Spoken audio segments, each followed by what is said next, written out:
Hello, everyone, and welcome back to the GeekWave. This is the low-budget show. It's the show so low it has no budget. And we're doing another one of our classic, it's just a bunch of news episodes, because we got a bunch of news to talk about.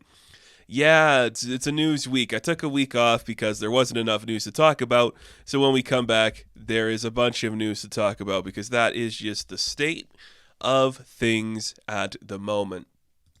So let's get right into it. No more dilly-dallying. Let's just talk about a couple pieces of news. All of this, I will say, all the news we're going to talk about, there is so many interesting things here. None of it's like an original idea. Well, two of them, I guess, are original ideas, but that's okay. Prequel stuff is mainly what we're seeing here, and reboots or reattempts and whatever. So the first thing we're going to talk about is this thing that Paramount has been threatening us with for a very long time, and that is a reboot of the Star Trek universe. Now, it looks like Simon Kinberg is going to be heading up the new film division for the reboot. He's going to be producing the new movie, which, what is it going to be? I'm very confused on what they're trying to do here, because they have a successful universe currently going on in its own continuity. The Discovery universe, the Strange New Worlds universe. They have the Starfleet show potentially coming out. Lower Decks is in that universe too. What would, okay, I have so many thoughts about this and I don't know where we're going to start with it. Do you start a new series in the Calvin timeline? Do we maybe jump forward and redo the Next Generation crew in the Calvin timeline and get actors for that? Do you maybe move Anson Mount over to a film?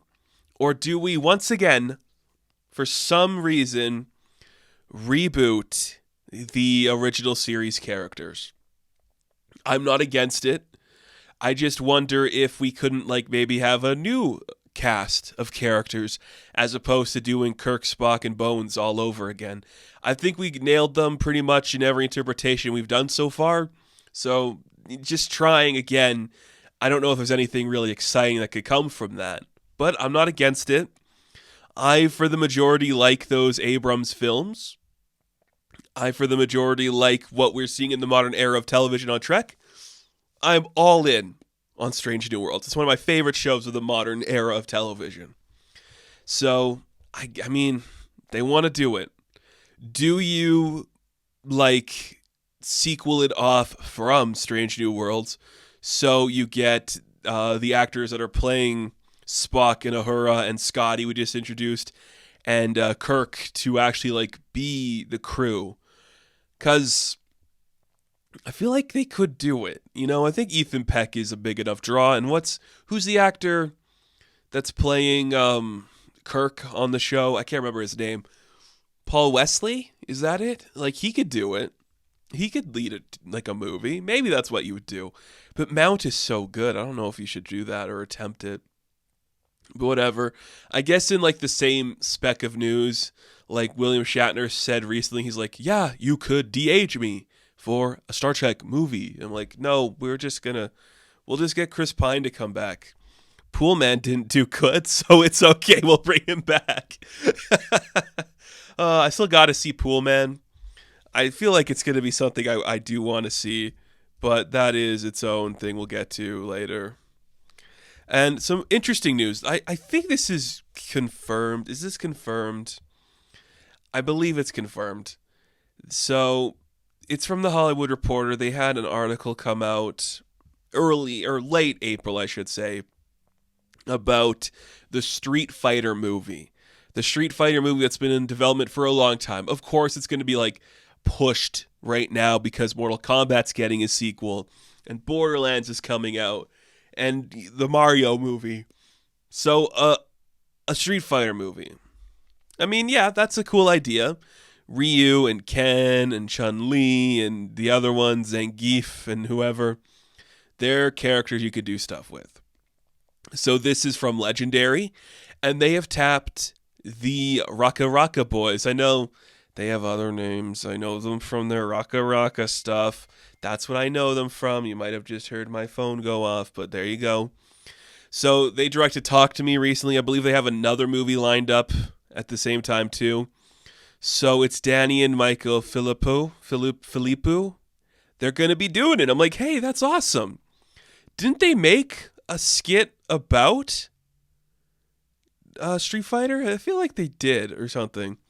That's awesome. Like, you got two guys from the internet. Of course they're going to know what Street Fighter is and how to make that look cool. So that's awesome. I'm all in for that. I think it's such a cool and interesting idea that you could do something genuinely interesting with. So I love that so much. I'm very curious to see how this is going to go. I hope it goes to fruition, and I hope it's better than that Mortal Kombat movie, which was worse the more times you think about it. It's not a good movie. But yeah, Street Fighter film with the Raka Raka guys, that is awesome. I'm all for that. Speaking of things I'm all for, I suppose. So we got some information about the upcoming Dexter prequel, Young Dexter. Young Sheldon just ends. Young Dexter gets to shine. So it's called Dexter Original Sin. Is a prequel series focusing on Dexter Morgan's early days with the Miami Metro Police Department and his transformation into the serial killer he became by the time of the events of the original Dexter. The new show, set in 1991, 15 years before the events of Dexter, will begin as Dexter graduates college and joins the police force as an intern, which with appearances from his father, Harry, played by James Remar in the original, and his sister, Deb, played by Jennifer Carpenter in the original. Okay. So, it is that time of year, folks. A new prequel on the horizon.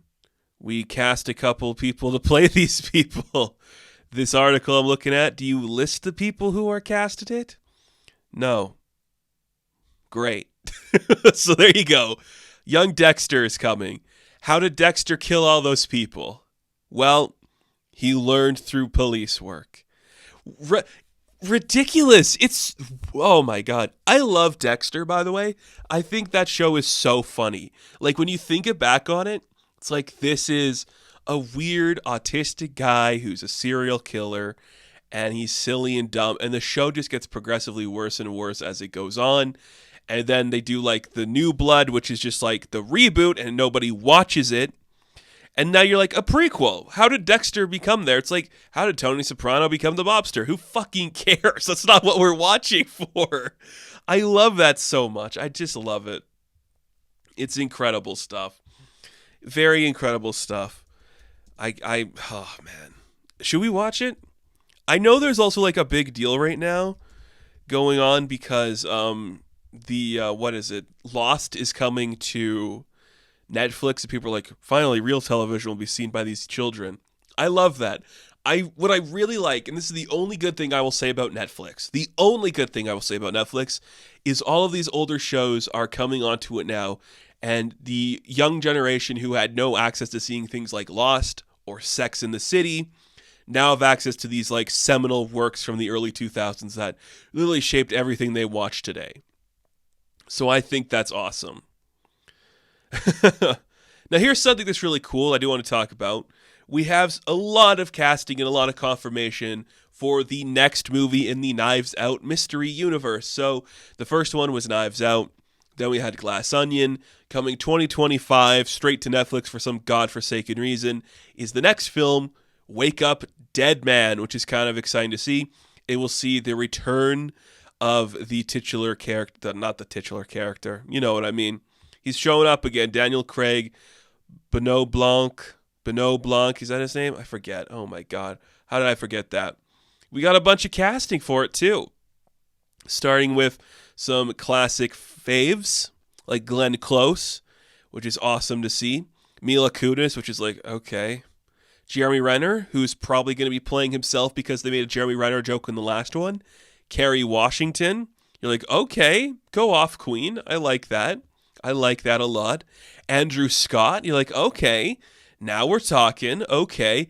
Kylie Spaney. You're like, okay, there we go. Josh O'Connor. Okay, that's awesome. Who else you got for me in this thing? You got Josh Brolin? Oh, shit. Okay. Josh Brolin's joining? Awesome. There's a lot of more like grouchy old people in this one than the past ones, which I like to see that. You got the young people, of course, like Josh and Kaylee, and then old people. I like that. Who do we think the villain's going to be? Because now we cast 2 actors from a Marvel movie in this one. We got Josh Brolin and Jeremy Renner, so it's going to be one of those two. Because in the first movie, Chris Evans was the villain, and in the second movie, it was Edward Norton. So which Marvel alum is going to be the villain in this one? My guess is it's going to be... Look at this list. Who do we think it's going to be? I'm going to go with Mila Kunis. That's who I think is going to be the villain. But there you go. Wake Up Dead Man. It's coming to Netflix later next year, probably in the late era, because they're filming soon, so that's why we're getting a bunch of casting announcements now. They're going to be filming very soon, which makes sense. I think it's exciting. Like, it's really cool to some extent, I should say. It's really cool to some extent that Rian Johnson has been able to make these movies. It is very much a shame that they are trapped on Netflix and they can't really escape that bubble now, because these could be like the Poirot movies, just like the quiet whodunits that show up in cinemas and do okay. I'm not going to sit here and tell you that like Murder on the Orient Express or Death of the Nile or, A Haunting in Venice were like really good blockbusters that made a shit ton of money, but they quietly do okay. And when I went to see Glass Onion in theaters, people liked it. People were talking about it. We were all very excited to experience that in that location. And just going back to watching it on a television, it's not the same thing. I loved Knives Out. Like, seeing that movie on the big screen was so fun. This is so sad. I hate that they're trapped here. But maybe it'll be different. Probably not, though. I can't imagine it would be. But there you go, folks. There is Wake Up Dead Man. It is going to be coming out very soon. Here's an article from Us Weekly. Who else should be cast in Wake Up Dead Man? A Knives Out mystery. Who do you have on this list? Okay, Sabrina Carpenter and Barry Keoghan? No. No thanks. Would I like to see Sabrina Carpenter act? Absolutely. But it's too bad she's working late because she's a singer. Ryan Gosling, I don't want to see it. Lindsay Lohan, abso-fucking-lutely. Absolutely. Aubrey Plaza, an easy choice I don't care for. Stephen Ewan, another easy choice that's not interesting. Keke Palmer, she'd fucking rock. My pick was May Kalamaui, which I think she would still be fantastic in, and I hope Gladiator 2 gives her more, like, room to breathe in Hollywood and do stuff. Oh, now we're talking Messi, the dog from Anatomy of a Fall. That's a great pick, Us Weekly. That's a great pick. I love it. Florence Pugh. Have a real thought. Dev Patel. Jennifer Coolidge. Oh, fuck yeah. Oh, my God. Halle Berry. I love it. Love that. Blue Ivy Carter. Weird choice. Nicolas Cage would dominate. Ayo Idebiri. Well, come on. That's just obvious. Anna Siwa. Oh, she'd be great. The Muppets. Don't even tease me. Don't even tease me with that. You kidding me? Oh, it'd be awesome. All right, next piece of news. Another trailer we have to talk, or is this the first trailer we're talking about? The first trailer we're talking about, folks. The first trailer we're talking about. The trailer for this fantastical movie called Moana 2. Now, I say fantastical movie, when in reality, this was actually a streaming service original series that is now being upgraded to a movie. Okay. The trailer is a lot of, look at the stuff it's going to be the same probably, but we're going to just be older and a little bit different to teach kids a lesson about growing up and responsibility. So there you go. I mean, I don't know. I wish I was more excited for this. And I do think we're going to talk about Moana before we get into like the next one, because I really liked that original movie. I remember I see a lot of films alone. And I saw that alone. To come out 2016, I would have been fresh out of high school, just doing something fun by myself, going to see a Disney movie alone in a cinema while there's a bunch of kids with their families. And I'm just like, this is awesome. Like, this is how I like seeing movies, by myself and of people actively enjoying it. I really dig Moana, but I just can't get excited for whatever the sequel could be because I don't know what it's going to be or what it's going to look like. And that's rough, and I don't know if that's a good thing. I know it's not related, but Pixar recently just said, we're not going to do a lot of original stuff anymore. We're going to stick to, like, sure brand stuff. Fuck you, Pixar, making a bunch of bad decisions, and you're losing a bunch of your employees because you're letting, like, half your people go. Which is even worse than anything else going on, in my opinion. So let's jump over to another piece of news we have to talk about, which is the casting, the first official casting for the long-delayed film Masters of the Universe. So they're doing it, folks. They're doing it. We're actually potentially getting a film called Masters of the Universe released in cinemas through Amazon and MGM, which that might just go straight to streaming now that I say it, but it won't. It says it'll be released in theaters June 5th, 2026. So 2 years from now, we could be seeing a Masters of the Universe film, which okay. I'll believe it when I see it. But we did have our first piece of casting, which is the young man who's an up-and-coming star, Nicholas Galitzine, who is in The Idea of You, a film I wrote about on Substack, who is in Bottoms, which is a really fun movie, and he plays a really dumb guy in it, which is fun to see. And he's in, what's that one of, like, is it Mary and George or something like that? That weird one where it's like, you gotta kiss this other boy so our bloodline's pure or something. That Showtime original of Julianne Moore. He's also in that. So he's gonna be Prince Adam. Well, they cast him as He-Man, which leads me to believe he'll be Prince Adam as well. Why wouldn't he be? What does that really mean? I guess we'll figure it out.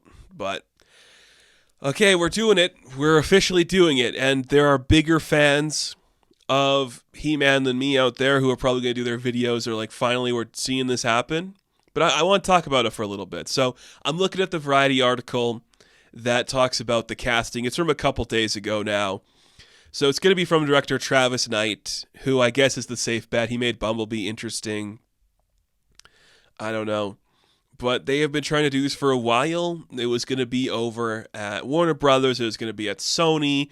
And it was going to be at Netflix. And then nobody really wanted to make it. So many different filmmakers were attached to this thing. It was going to happen countless times to do a bunch of different stuff, right? But I guess we're officially going to do it now. And, okay, we have to get into this part of the article because I think it's very important, especially for like the modern context for which we make stuff. So, plot details are being kept under wraps according to a prior synopsis from the studio. Masters of the Universe follows Prince Adam, aka He-Man, who crashes to Earth in a spaceship as a child and decades later returns to his home planet to defend it from the evil forces of the baddie known as Skeletor. But in order to defeat the powerful villain, he needs to uncover the mysteries of his past and become He-Man. And just become the most powerful man in the universe. So that synopsis is from an old script, from a prior synopsis from a long time ago, which sucks. I hate the sound of that so much. But here's the other thing. It could still be the case, because that is close enough to a thing that Barbie did, where it just briefly hints about something in the real world. And you're like, okay, I guess that's a thing. But if you're doing a Masters of the Universe movie, we don't need to see the fucking Earth. Just keep us on Eternia. Don't even look at Earth's direction. We don't need that shit. So that's kind of fun. I don't know. Like, okay, Galitzine. It is a safer bet to do this than, like, Booster Gold, you know? Like, if you're going to be trapped in a franchise, do one where you can be the lead. You're going to have to get ripped and be very strong. But, I mean, nobody looks like that. Would I like a universe where he turns into Alan Ritchson to become He-Man? Yeah. But we're not going to do that. Even Mark Ruffalo plays the Hulk in both iterations. So whatever. This could be good. Could be good. Could be good. Could be good. I'll say that forever. Could be good.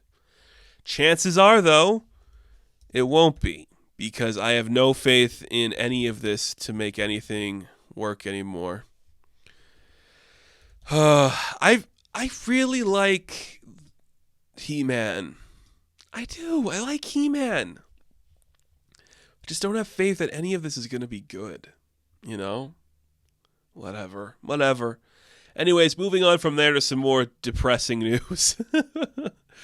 So, Guy Ritchie is set to direct a new young Sherlock show for Prime Video, starring Hero Fiennes Tiffin in the titular role. The 8-part series, based on Annie Lane's Young Sherlock Holmes novels, will serve as an explosive origin story for Sir Arthur Conan Doyle's iconic detective. So Guy Ritchie is returning to the world of Sherlock Holmes. He did those 2 movies with RDJ and Jude Law that are fine and good enough. But guess what? Young Sherlock Holmes, with that guy, with like, he has those movies he's in, like the After trilogy or pentology or whatever it is. So, young Sherlock Holmes. Oh my god. I mean, who fucking cares? Who cares? Who is this for? Nobody. It's not anything. It's really not anything. Ridiculous, but okay. If that's what it takes for Guy Ritchie to get more money from Amazon, I'm here for it. Because his last few releases are probably going to be on Amazon. The Ministry of Gentlemanly Warfare is probably going to go to Amazon. I don't know. Man, it's kind of depressing, isn't it? Just that, like, what's the state of Hollywood? Well, remember Dexter. What if he was young? Do you remember Sherlock Holmes? What if he was young? And that's what we're going to do now. And you're like, okay, I guess so. Do we have an original idea? No? Okay. Whatever. You can't win them all, but there you go. It looks like Guy Ritchie is going to direct most of the episodes, if not all of them. So there you go. At least it'll look cool, and it'll give him the money to do his other stuff. Do you remember when he made Aladdin? He's really good at doing like the one for them, the one for me thing. Like he's one of the masters at it. Just showing up and being like, yeah, I'll direct the Aladdin movie, but I want to make my weird movie about Nazis and my weird Jason Statham movie. You're like, okay, Wrath of Man it is. And he makes it, and nobody watches it, so then he has to go do a young Sherlock Holmes. Okay. Oh, I'm seeing something show up. What is this on my Twitter feed here? Paramount and Skydance agreed. Oh my god, we got a fucking ad. Oh my god. Stall for the ad. I'll try opening it up again. Stall. Paramount and Skydance agreed to deal terms as merger inches closer. Share rise over 7%. What? Gross. Skydance's latest offer, which is backed by a consortium of investors, including Redbird Capital and KKR, to receive support from the media conglomerate independent special community, which, fuck, what are we doing? Gross. More people buying things. I mean, makes sense. They're losing crews, so salvage what you can before everything goes belly up. Okay. Next piece of news to talk about. Hacks. It ended. Season 3 is over. It was a good season. Very fun show. I'm glad it exists. I'm glad it came back. I would like to see more of it. Please and thank you. But guess what, folks? Season 4 is coming. We're getting a season 4. That's awesome. I love it. Sorry. I just really liked that show. Like, it was such a strong show. It takes, like, pot shots at Jerry Seinfeld a little bit for, like, shut the fuck up about everything you think you can't do. We can still do everything. Shut up. Nobody cares about you or your opinion, man. So I respect Hacks for that. Season 4 of this show is incredible. This is probably going to be the year we see it get a lot of Emmy wins, which is about time. Gene Smart got a couple. The creators got a couple in the first season. This is the year of Anna Einbinder, or this is of Hannah Einbinder, I should say, not Anna. Of Hannah Einbinder getting it. She deserves it. She deserves a win. Let her get the win. I would very much appreciate that. Our final piece of news is actually one that came out right before we started recording, and this is the new trailer for Venom: The Last Dance. Till death do they part. I still don't get what that means. Till death do they part. If they're doing like the inclusive pronoun thing, till death do them part is still the proper use of that. Do them part. But till death do they part makes it sound like it's not about Venom or Eddie. Till death do they part. It sounds like you're having a stroke trying to say it. I don't understand that like log line, or not the log line, just like the words on the poster. Till death do they part. I don't know what that means. I don't understand what it's trying to say. Did I miss something in the trailer where Venom says that? I don't know. But it looks to me like it's the last dance. What does that mean? Well, I don't know. Juno Temple has a bunch of symbiotes trapped in like a bunker, and like Eddie and Venom have to go on the run, and they go to like maybe Las Vegas or something. They meet Miss Chang there, and you're like, what? What's going on? What? Okay. Weird that things are still happening, but okay. Go off, I guess. I don't know. Okay. Venom horse. Symbiote horse. A weird giant dragon thing. Are we leading to Null? Is that what we're really doing? Are we really leading to Null? I mean, I'm not against it. I'm just wondering if that's what we're doing. I suppose it is. But whatever. Can't be too mad at it for that. Because what else are you going to lead to? I don't know.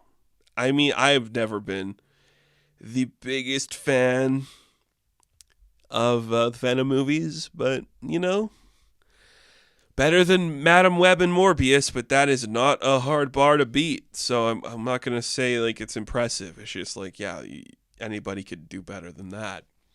When your competition's so low, you're going to look good in comparison. But you never know, right? Maybe I'm wrong. I just respect Tom Hardy for doing this shit. You know, Bike Riders comes out in a couple weeks. He's doing a weird voice in that one too. And his Eddie voice. I can't do his Eddie voice. But it's just the strangest stuff you're ever going to see. All right. That is going to do it for this episode. Bunch of news to talk about. A lot of good stuff. Thank you all for listening. Be sure to like and subscribe to the channel. As always, you can check me out on Instagram, TikTok, and Twitter. And of course, I will catch you in the next one. Have fun. Stay safe. Good luck.